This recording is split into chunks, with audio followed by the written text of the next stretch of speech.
J'ai acheté 6 cafés Lavazza, tous super faciles à trouver au supermarché, j'ai fait plein d'expresso avec, une seule place sur le podium. Bon alors Lavazza, c'est la marque super connue qu'on retrouve absolument partout, dans tous les magasins, dans toutes les machines, mais est-ce que tous les grains se valent? Lesquels sont vraiment les meilleurs? Lesquels sont pas terribles? Et surtout, lequel vous devriez mettre dans votre machine, par exemple, demain matin? Salut, je m'appelle Colin et bienvenue sur Café Lista. Et d'ailleurs, avant de rentrer dans le vif du sujet, si l'un des cafés vous intéresse, je vous ai mis tous les liens juste en dessous dans la description, vous pouvez aller regarder ça.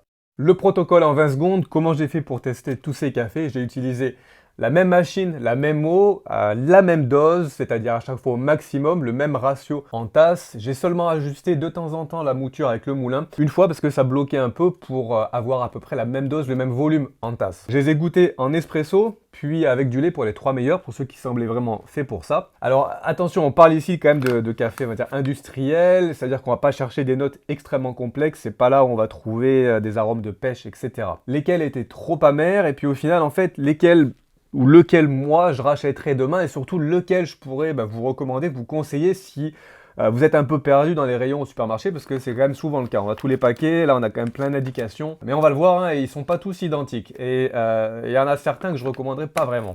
Allez, on commence avec le mythique, le Qualità Rossa. C'est vraiment le paquet traditionnel, peut-être ou le premier café de Lavazza. La torréfaction sur celui-là est plus régulière, elle est plus, on va dire, elle s'approche plus du médium par rapport à d'autres cafés beaucoup plus poussés qu'on va voir après dans le test. Alors en tasse, c'est assez correct, mais j'ai trouvé que c'était, on va dire, assez plat.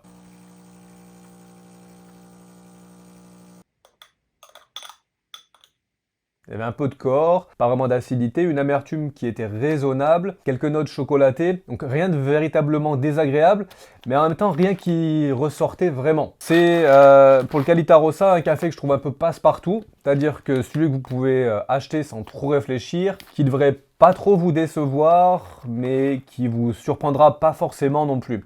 Donc pas mauvais, pas extraordinaire, il est un peu moins cher que les autres. Bon, une option. Mais restez jusqu'à la fin puisque je vous livrerai mon podium avec ceux que je trouve vraiment les meilleurs.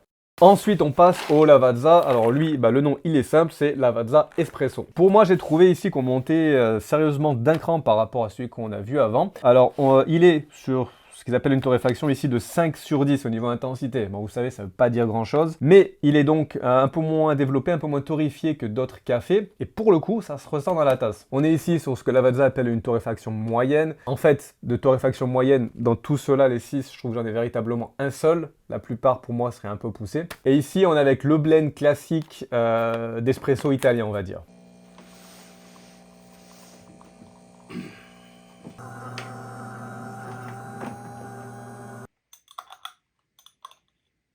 Le corps est bien présent, il n'y a pas d'acidité agressive et surtout l'amertume est bien mieux maîtrisée. C'est-à-dire qu'on part pas trop vite, trop loin dans cette amertume qui vous reste longtemps derrière la langue, pas terrible. La créma est belle, le café reste rond quand même avec des notes de chocolat noir. Donc comme je disais, c'est le profil de l'espresso italien classique, intense, mais sans basculer tout de suite dans le goût de brûlé qu'on peut retrouver assez vite sur des cafés qui sont trop torréfiés. Perso, j'ai trouvé qu'il fonctionnait bien avec du lait, mais aussi seul, en espresso ou en café un peu plus long. Donc si vous cherchez un seul paquet pour faire un peu de tout, mais qui soit quand même plus qualitatif que le Rossa qu'on a vu avant, c'est vraiment un choix, un très bon choix, celui-là.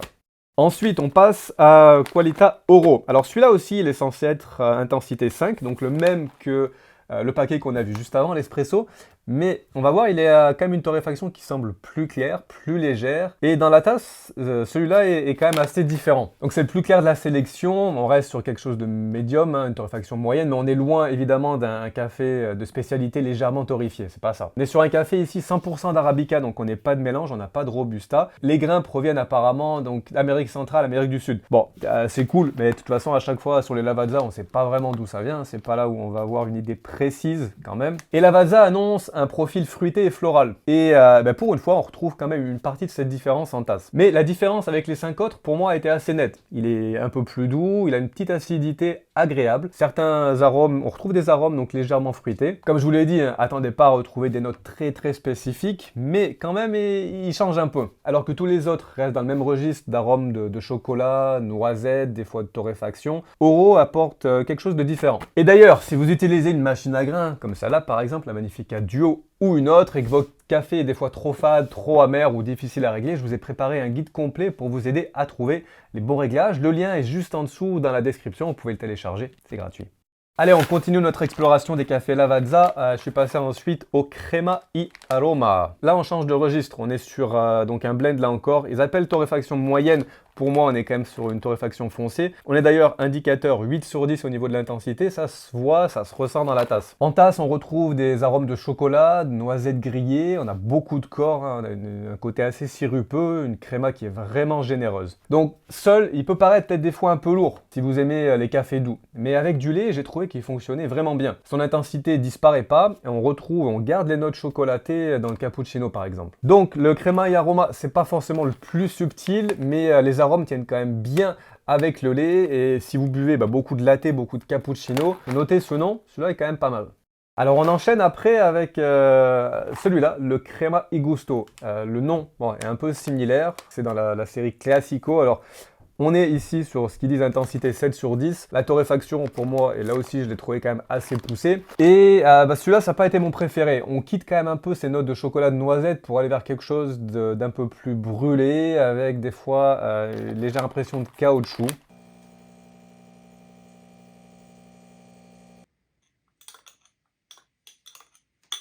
On est dans une torréfaction qui est un peu plus forte. Alors évidemment, on retrouve beaucoup de créma, une intensité assez forte, pas d'acidité. Mais pour moi, l'amertume prend un peu trop de place et le café reste assez plat derrière. Donc, si vous aimez les cafés qui sont très forts, sombres, peut-être qu'ils pourraient vous plaire. Personnellement, celui-là, ça n'a pas été mon préféré. Petite pause avant de tester le dernier café. Vous l'avez vu, YouTube est rempli de vidéos en ce moment générées par RIA, avec des classements qui sont pas forcément justes. J'ai acheté tous ces paquets pour quasiment 140 €. Alors, si vous avez appris quelque chose dans cette vidéo, vous pouvez aller mettre un petit like juste en dessous, ça m'aide énormément. Et puis, si ça vous tente aussi, abonnez-vous. Merci beaucoup pour votre soutien.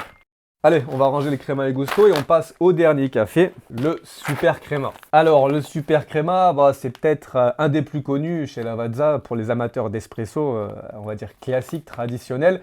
Et je comprends pourquoi il plaît. On a une créma qui est vraiment importante, qui est persistante, on a du corps, on a des notes de noisettes, de pain grillé, donc il a du caractère, c'est sûr. Mais un peu comme le Crema y Gusto, pour moi, je trouve qu'il bascule quand même assez rapidement dans l'amertume. Même correctement réglé, j'ai trouvé les arômes de torréfaction, donc ce pain grillé, mais trop pain grillé, le côté un peu brûlé en fait, présent et moins agréable que sur l'espresso, la gamme espresso ou le oro.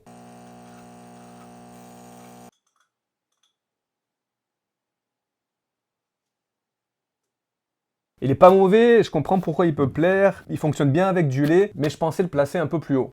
Podium final, voici mon classement du moins bon au meilleur, pour moi. 5e position, Crema y Gusto, un peu trop torréfié, trop amer pour moi, pas mon choix premier. 4e position, Qualita Rossa, facile à boire, un peu plat, rien d'extraordinaire, peut-être à garder sous le coude. En 3e, je mettrais pour moi le Super Crema. On a beaucoup de corps, il y a une torréfaction qui prend un petit peu trop vite le dessus, un peu trop grillé. En numéro 2, je mettrais le Crema y Aroma. Mon choix idéal pour ce qui est des boissons lactées, pour cappuccino, pour le latte, il passe bien. Donc, gardez celui-là en tête. Et en première position, il reste 2 cafés, mais je vais les mettre ex aequo parce que je trouve que les deux se complètent pas mal. Et en fait, ont chacun leur place pour ce podium. Tout d'abord, l'espresso. Alors, je le mettrai celui-là en premier pour son équilibre, son corps, le côté traditionnel si vous voulez un café punchy et assez intense, sa polyvalence, donc fonctionne très bien en lait et en espresso. Et puis, le Qualita Oro, on l'a vu, petite touche fruitée, torréfaction un peu plus légère. Il se distingue quand même pas mal de tous ceux qu'on a sur la table, donc il a sa place pour moi vraiment. Le choix entre les deux est simple, hein. Espresso si vous aimez les cafés ronds, chocolatés classiques, oro si vous voulez un petit peu plus de douceur et d'acidité. Bon alors, pour aller un peu plus loin, j'ai bu vraiment beaucoup de café, là j'ai la bouche remplie de Lavazza. Est-ce que Lavazza c'est bon ou pas? Comme on l'a vu, tous les cafés se valent pas. Certains sont ok, corrects, d'autres sont quand même un peu moins bons je trouve. C'est sûr, c'est accessible, c'est facile à trouver, c'est simple en général à régler dans une machine automatique. Et certains de ces cafés donnent un espresso qui peut être correct. Perso, ce serait pas mon premier choix au quotidien. Je préfère un café plus frais, et quand on connaît la date de torréfaction, acheter chez un torréfacteur. Et souvent avec des arômes plus précis, davantage de personnalité. Mais justement, j'ai une question. Déjà, je me demandais, est-ce que vous buvez du Lavazza et lequel? Vous pouvez mettre ça en commentaire. Mais surtout, j'ai une question. Est-ce que vous voulez que je continue cette série avec d'autres marques? Pensez à Illy, on a les Segafredo, les Starbucks par exemple. Bref, des grains qu'on peut trouver assez facilement dans la grande distribution. Est-ce que ça vous dirait que je continue donc ce type de série? En attendant, n'oubliez pas de récupérer le guide de réglage gratuit, il est juste en dessous. Et puis, partez pas tout de suite, je vous recommande de regarder la vidéo qui va apparaître juste là, elle va vous intéresser, j'en suis sûr. Moi, je vous dis à bientôt sur Café Lista. Je pense que je vais aller courir pour évacuer toute cette caféine. Je vous souhaite une bonne semaine. Ciao!